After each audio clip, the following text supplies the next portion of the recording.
नमस्कार मित्रों, कोहनी का दर्द, एल्बो पेन कई कारणों से हो सकता है, लेकिन मुख्यतः जो पाया जाता है जिसे कि टेनिस एल्बो कहा जाता है, उसके बारे में चर्चा करेंगे।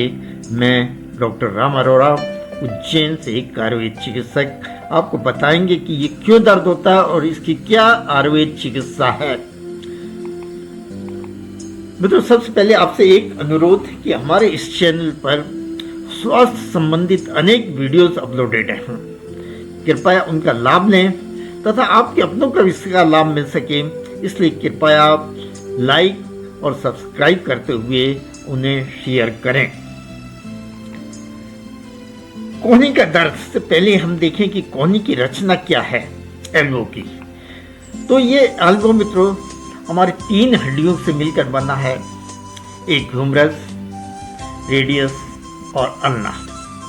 ह्यूमरस के बाहर की तरफ यानी कि लेटरल साइड पर जो फ्लेक्सर मसल्स अटैच रहती हैं, जिसके कारण बाहों को घुमाना या हथेली को ऊंचा करना होता है, वो अटैच रहती है।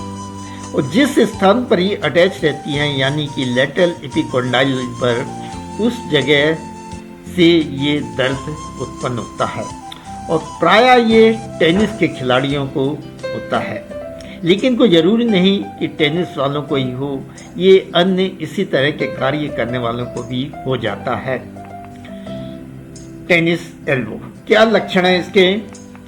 सबसे पहले तो कोहनी के बाहर की तरफ रोगी को दर्द होगा, टेंडरनेस होगी यानी कि उसको हाथ लगाने पर दर्द होगा, और कोहनी में एक कमजोरी सी मालूम पड़ेगी, वीकनेस, स्टिफनेस, जकड़न सी होगी, पूरी तरह से कोहनी यानी कि चलाएगा नहीं, हाथ चला नहीं पाएगा। तो इस तरह से क्या रोकथाम है इसकी? तो एक से तो सबसे पहले इसका ओवर यूज ना किया जाए, कोहनी का बार बार उसका यूज होना। दूसरा, प्रॉपर तरीके से वार्म रखना, उसको गर्म रखना और स्ट्रेचिंग एक्सरसाइजेस करते रहना। जो भी काम करें प्रॉपर टेक्निक से, सही तरीके से करें।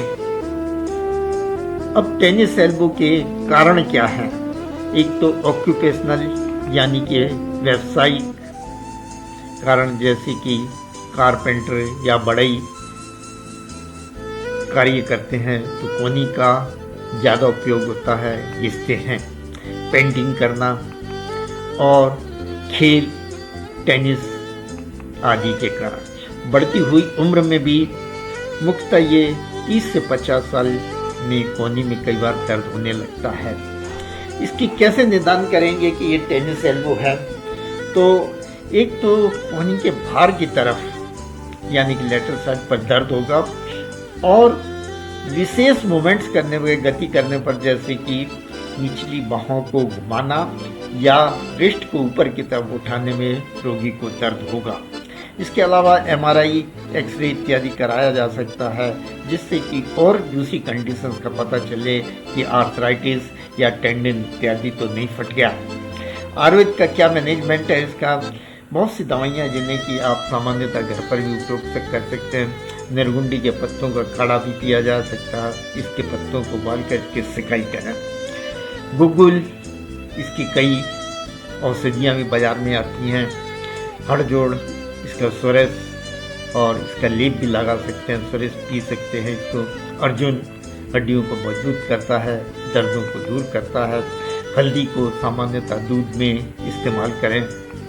इस प्रकार से आयुर्वेद की एक पंचकर्म यानी कि स्नेहन, स्वेदन, मालिश और सिकाई भी अत्यंत उपयोगी प्रक्रिया है इसके लिए।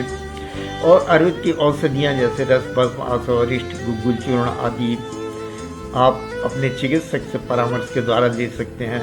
सामान्यतः यदि आप चाहें तो रासनादी गुग्गुल की 2-2 गोली 3 बार, आभा गुग्गुल की 2-2 गोली 3 बार, बलारिष्ट 6-6 चम्मच भोजन के बाद और सेंधवादी तेल की मालिश करें तो अवश्य आराम आएगा। इस प्रकार आयुर्वेद अमृत है, कृपया इसे पहले आजमाएं और फिर विश्वास करें। हमारी हार्दिक शुभकामनाएं। आप हमेशा सुखी रहें, स्वस्थ रहें, प्रसन्न रहें। बहुत बहुत धन्यवाद मित्रों। नमस्कार।